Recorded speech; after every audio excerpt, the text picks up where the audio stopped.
राज्याचे उपमुख्यमंत्री अजित पवार यांचे चिरंजीव जय पवार आणि ऋतुजा पाटील यांचा विवाह सोहळा 5 डिसेंबर, 6 डिसेंबर आणि 7 डिसेंबर रोजी आयोजित करण्यात आला।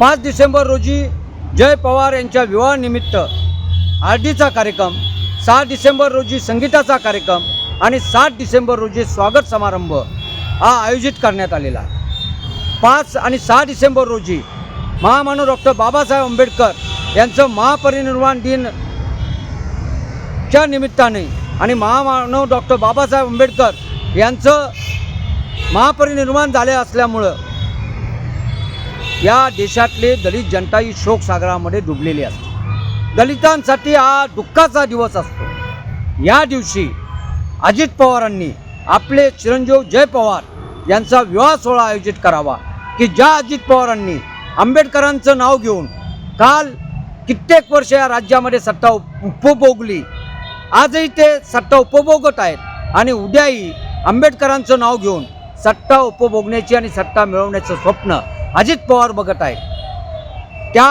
अजित पवारांनी स्वतःचे चिरंजीव जय पवार यांचा विवाह सोहळा 5 डिसेंबर, 6 डिसेंबर आणि 7 डिसेंबर या दिवशी करावा ही सर्वात खेदजनक बाब आहे,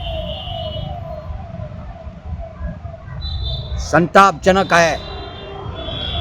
दलितांनी याचा विचार करावा। जय भीम।